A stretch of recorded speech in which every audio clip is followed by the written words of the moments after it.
O Senhor esteja convosco. Proclamação do Evangelho de Jesus Cristo segundo Lucas. Naquele tempo, o anjo Gabriel foi enviado por Deus a uma cidade de Nazaré, da Galiléia, chamada Nazaré, a uma virgem prometida em casamento a um homem chamado José. Ele era descendente de Davi e o nome da virgem era Maria. O anjo entrou onde ela estava e disse: Alegra-te, cheia de graça, o Senhor está contigo. Maria ficou perturbada com essas palavras e começou a pensar qual seria o significado da saudação. O anjo então disse-lhe: Não tenhas medo, Maria, porque encontraste graça diante de Deus, e eis que conceberás e darás à luz um filho, a quem porás o nome de Jesus. Ele será grande e será chamado Filho do Altíssimo, e o Senhor Deus lhe dará o trono de seu pai Davi. Ele reinará para sempre sobre os descendentes de Jacó, e o seu reino não terá fim.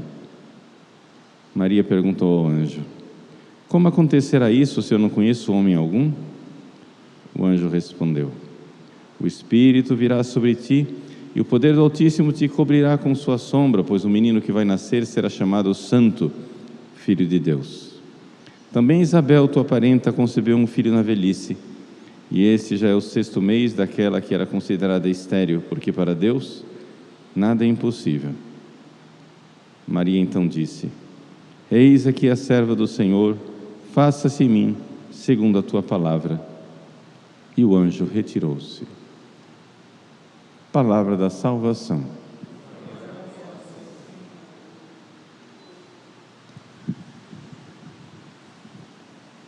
Meus queridos irmãos e irmãs, celebramos hoje, com grande alegria, uma memória devocional. Não está no calendário litúrgico, mas já esteve no calendário até 1965, o desponsório da bem-aventurada Virgem Maria com seu esposo São José. É o casamento de Nossa Senhora. O casamento, naquela época, entre os judeus, ele era celebrado em 2 fases. A primeira fase do casamento, em que já era verdadeiro casamento, os esposos se casavam, mas não iam coabitar juntos, mas já eram casados, não era um noivado como hoje se faz somente o noivado, não é?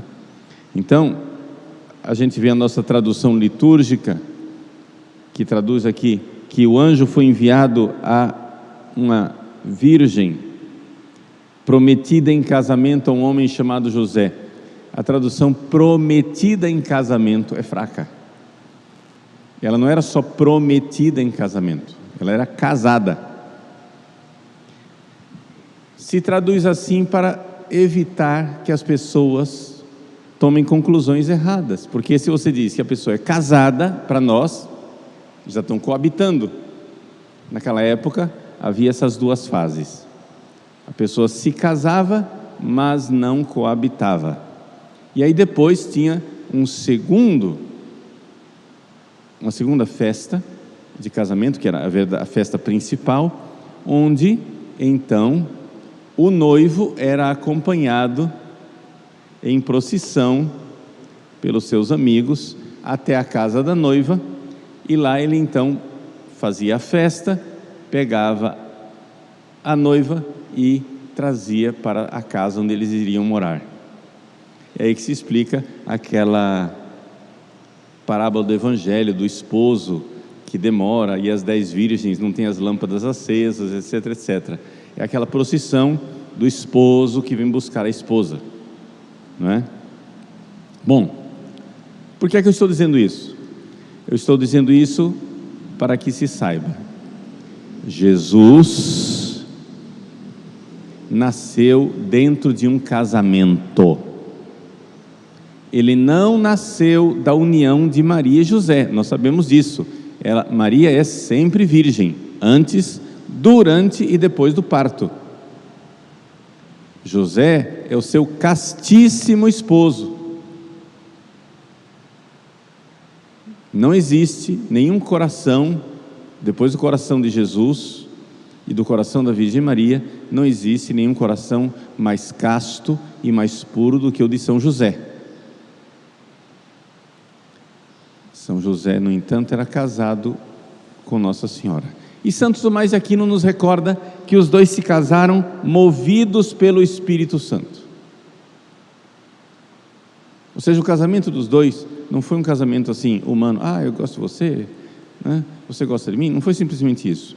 Foi um casamento humano, no sentido pleno da palavra, que os dois queriam se casar, mas queriam se casar por uma obediência sobrenatural a uma moção do Espírito Santo. E quando os dois se casaram, e se casaram legitimamente, o mesmo Espírito Santo que os impulsionou ao casamento, também impulsionou os dois a fazerem um voto de virgindade. Vejam, ali já houve duas ações do Espírito Santo. A primeira ação do Espírito Santo foi de impulsionar a Virgem Maria e São José a se casarem. A segunda ação do Espírito Santo é que antes de eles coabitarem, São José e Nossa Senhora foram impulsionados pelo Espírito Santo a fazerem um voto de virgindade. Então o casamento aconteceu validamente, mas os dois não pretendiam consumar o matrimônio. Isso estava no coração dos dois, isso já era claro e está claro aqui no diálogo de Nossa Senhora com o anjo. O anjo anuncia: Maria, tu conceberás. Não tenhas medo, Maria, porque encontraste graça diante de Deus. Eis que conceberás e darás à luz um filho, a quem porás o nome de Jesus. Ora, você chega a uma mulher casada e diz para ela: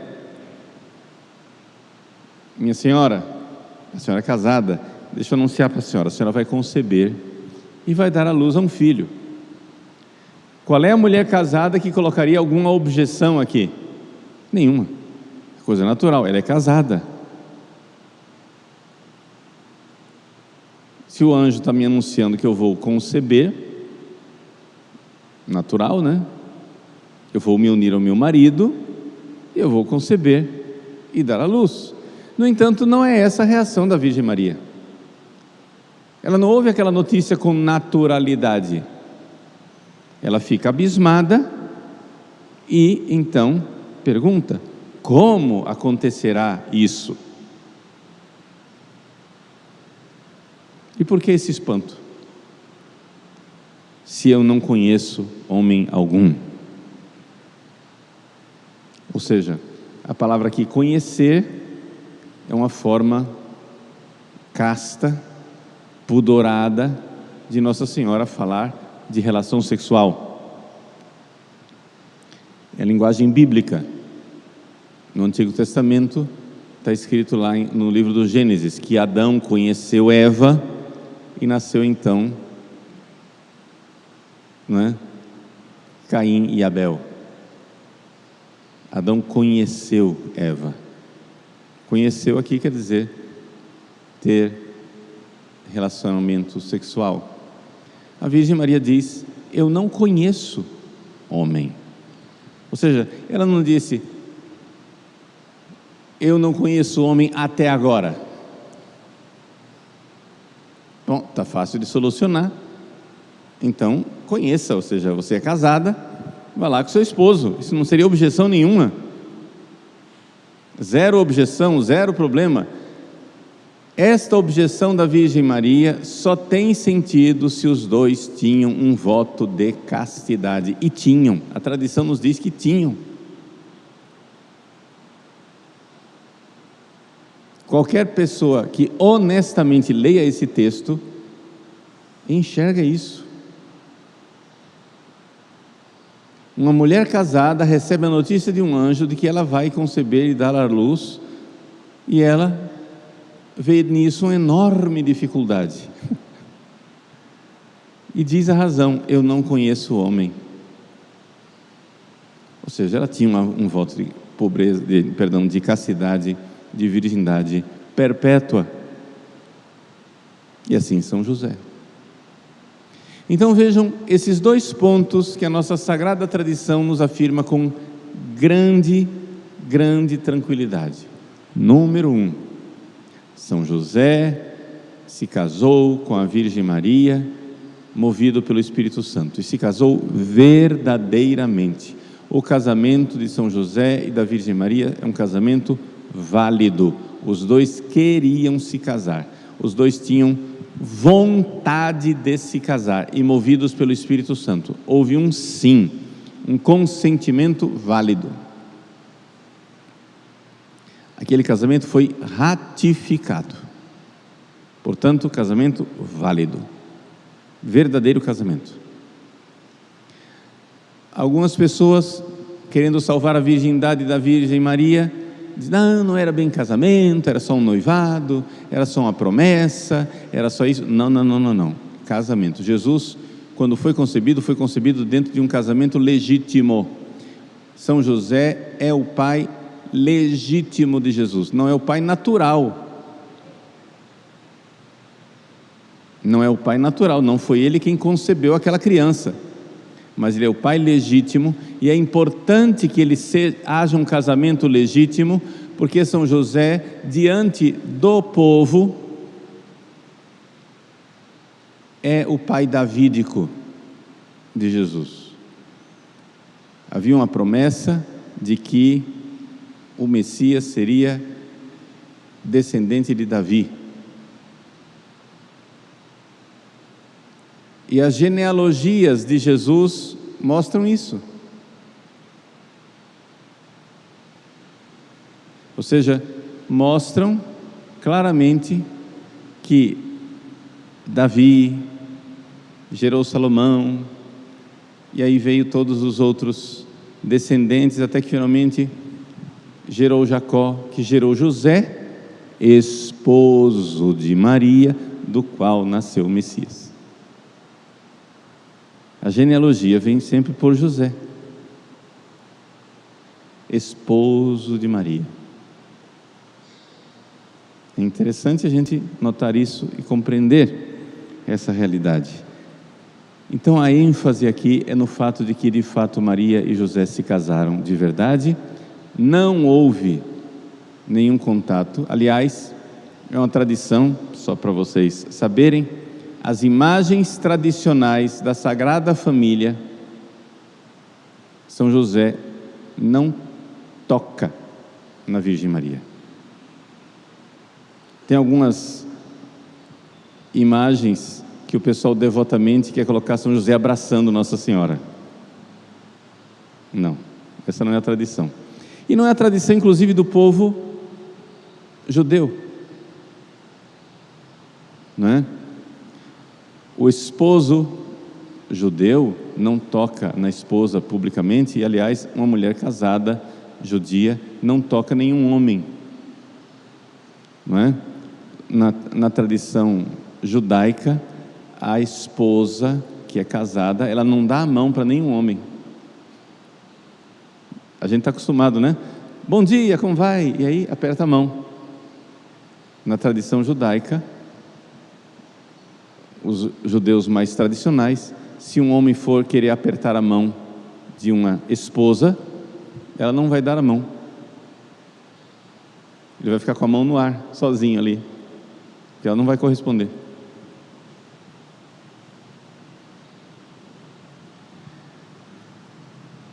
Então, nós estamos falando de uma outra cultura. Então é bem provável que essa tradição seja verdadeira, de que de fato José nunca tocou fisicamente em Nossa Senhora, porque as mulheres só tocavam num homem depois que ia coabitar. É por isso que tinha cerimônia, né?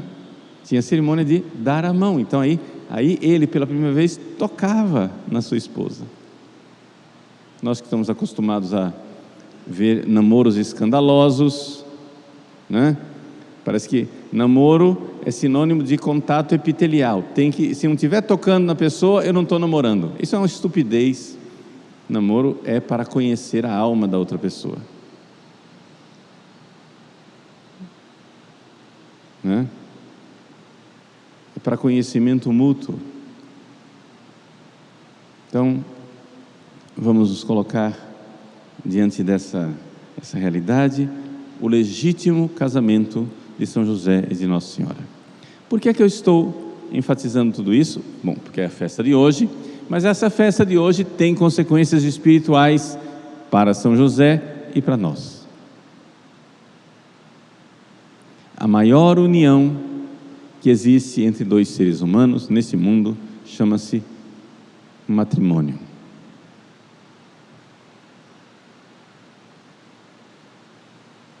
Ora, São José casou verdadeiramente. Ele realmente teve o matrimônio válido com Nossa Senhora. E nós sabemos o que é um matrimônio válido. É um acontecimento espiritual, onde os bens de um são os bens do outro. Os bens espirituais de Nossa Senhora foram comunicados a São José, e por esta realidade São José foi grandemente santificado. O matrimônio da Virgem Maria com São José foi para São José fonte de graças espirituais inenarráveis, porque unido à Virgem Maria espiritualmente. Então, o fato dos dois estarem casados não é só uma questão de legitimidade jurídica, é também uma questão de comunicação espiritual.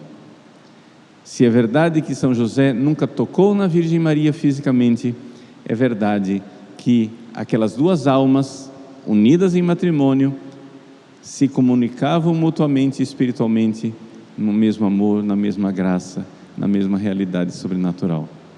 É por isso que os místicos, quando falam da nossa união com Deus, falam de quê? De matrimônio. Por que é que se fala de um matrimônio entre a nossa alma e Deus? Por causa dessa comunhão espiritual. Não é física a união, é uma comunhão espiritual, onde os mesmos bens espirituais do esposo se comunicam à esposa, que é a alma.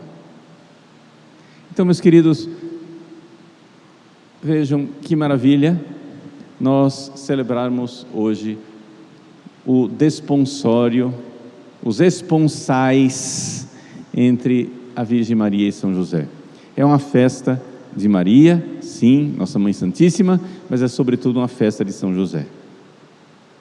Uma festa de São José, porque dali para frente ele será conhecido como esposo da bem-aventurada Virgem Maria. Vejam, todas as festas litúrgicas, todas as orações litúrgicas, quem é São José? É o esposo da bem-aventurada Virgem Maria. É o esposo da bem-aventurada Virgem Maria. Nossa Senhora sabe, aqui na terra e lá no céu, ela continua tratando este homem castíssimo, este homem puríssimo, como seu esposo. E a igreja continua tratando assim. Nas orações eucarísticas, como é que nós nos referimos a São José? No momento mais solene em que o padre está celebrando missa, esposo de Maria. É o castíssimo esposo da bem-aventurada Virgem Maria. Então, meus queridos, essa realidade espiritual dessa união de São José com a Virgem Maria seja para nós também modelo, principalmente nós que somos consagrados à Virgem Maria. Não é um casamento, mas é uma entrega de servidão de amor. Mas nós podemos progredir nisto, de servos, não é? De escravos de amor da bem-aventurada Virgem Maria, passarmos cada vez mais para aquele amor de filho e cada vez mais para aquele amor santíssimo de união de almas, com o qual São José estava unido à Virgem Maria. Por isso São José é o modelo dos devotos à Virgem Maria, por causa desta comunhão de almas, ou seja, esse transplante de coração, em que ele deu o seu coração à Virgem Maria e a Virgem Maria deu o seu coração a ele. Esse coração que ama a Deus sobre todas as coisas, coração santíssimo, coração castíssimo, coração imaculado da Virgem Maria, venha também em nossos corações realizar os frutos espirituais que nós queremos receber.